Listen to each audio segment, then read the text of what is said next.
So today I'm here in a 2006 Porsche 911 Carrera 4S. The reason I'm here is because I hate 911s. The whole world seems to like them, and I don't understand it. To me, this is a 1964 Volkswagen Beetle. Hey look, there's another 911 behind me. They're in an interior that feels like a 20-year-old Volkswagen Jetta. So I decided to rent this to see if it can change my mind before anybody gives me a hard time. I understand that this is a 9971, which Wikipedia told me is the less desirable of the 997s. This is a 5-speed automatic before the PDK transmission. This model has like 25 less horsepower than a 9972.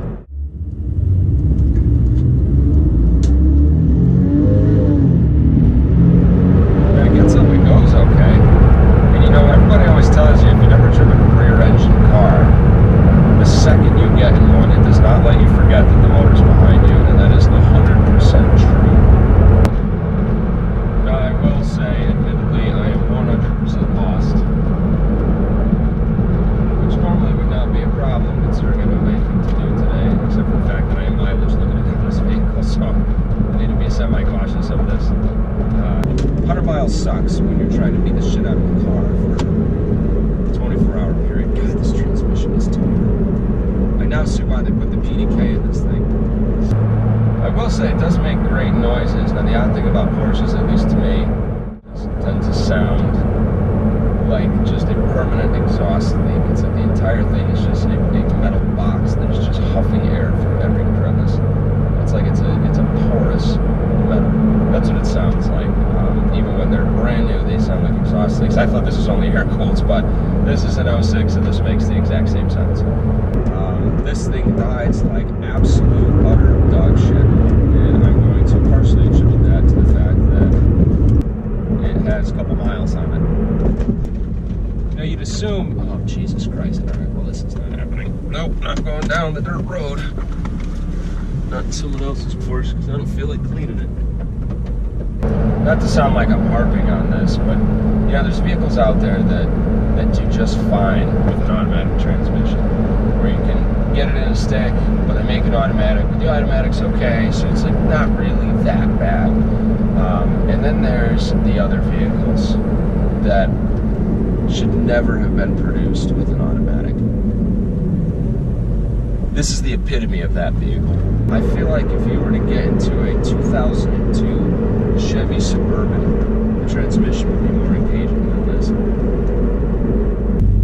I'm driving this thing around in regular automatic drive mode, not even using these paddle shifter things, which are not paddle shifters, and I'm going to show you exactly what I mean by that. So when I say paddle shifters, this is what I mean. They're not exactly paddle shifters.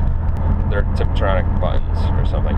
So the idea is you put this thing down into M for manual mode, down, and it gives you this little thing here on the gauge cluster that tells you what gear you're in. I'm not sure if you can see how slow this shift is. Ready? Here's an upshift. Oh, there we go. There we go. Pulling up to Ben's house now.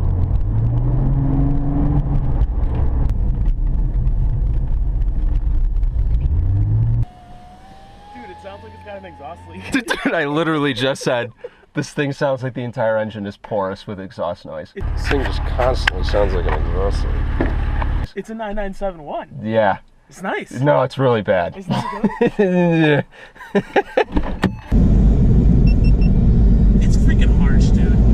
It is rough. That's my like number one thing. If I had to drive this, I'd turn the shot thing on. If I had to drive this every day, I think I would have a fucking like kidney crisis. What is this thing? Is that for the wing? Is that active aero? Do it. Nothing happened. Okay. Literally nothing happened. It does. I don't think a automatic transmission should have ever been an option. I think if you couldn't drive one, Porsche shouldn't have sold you one. It's that simple. It's pretty shitty. If you can't drive a stick, then sorry. Well, and wait till the PDK comes out. But I can like shift up with both sides of the wheel too. That was my other thing. The same thing with the Boxster. It's like I go to shift like down and it shifts up because up is up. Yeah. Fuck out of here. I want everybody to see this. It's such a hard time yesterday. And again, this is not against 911s, this is simply the nature of this car.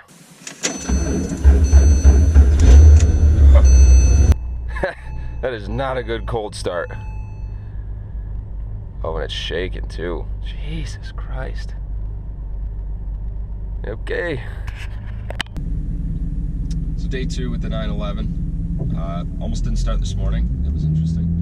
Left a nice oil spot in the driveway, which was to be expected since it smells like it's got oil dripping on the exhaust. It's got that smoldering oil smell to it when you drive it hard. What I will say is the way that this drives is kind of growing on me. And it's not so much that I prefer it over a properly set up front engine rear wheel drive vehicle. It's just like the fact that it's different. You know, it's got a really unique feel that you can't explain until you really drive one of these things. And there's just not a lot of cool stuff that I have access to here. You know, and hopefully come springtime there'll be some more, unless somebody locally feels like letting me drive a proper 911 for a short period of time. It would be greatly appreciated.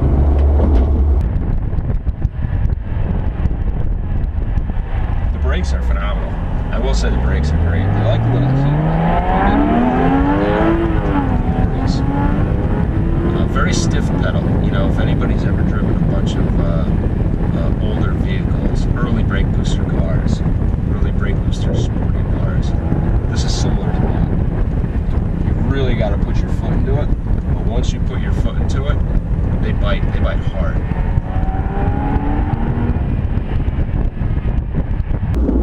You know, and I'm almost frustrated with myself because I wish I chose a better example of a 911. I guess let me rephrase that. I wish there was a better example of a 911 available in my area to be able to do this. I want to understand why people go nuts for these things because it fascinates me. The same way that the Jeep Wrangler fascinates me. It doesn't make a whole lot of sense to me, but for some reason people think it's the best thing on the planet. These make more sense to me than the Jeep Wrangler. There's no question about that. This is actually fun. Also, not sure if you've ever popped the hood/trunk in one of these, but you can touch the airbox, and that's about the extent of what your engine access is in the engine compartment. So, if I can't take the engine out easily and understand and work on it, I won't own it. It's that simple. I gotta have some sort of confidence. I gotta say this is inconclusive because I was told that this would be enough 911 to get the general gist, and I don't think it is. I think if they did an example, it's in better shape. I need something with a PDK at the very least, ideally manual transmission. It's two-wheel drive. There's too many things working against this. 90 miles on like 7.5 gallons of fuel. That's horrible. I assumed this had a small gas tank. I didn't realize I burned that much fuel. That's outrageous. You know, I struggle to understand Turo. I mean, it's a fascinating concept, but I can't fathom why somebody with an expensive sports car will rent that thing out for $100 a day, or 200 or 300, whatever it may be, to somebody like me or other people in the car community. I mean, anybody can download the app, upload the driver's license, take a picture of themselves, and go rent a 458 Ferrari. Anybody can do that. This far as I know, there is no vetting process whatsoever. Everybody's driven these rental cars, right? And I'm talking like your Nissan Sentra with 15,000 miles on it. The thing feels like it has 150,000 miles on the car, even though it's a year old. People beat the shit out of stuff that's not theirs. The case in point here being that Porsche Boxster GTS we rented out in Vegas.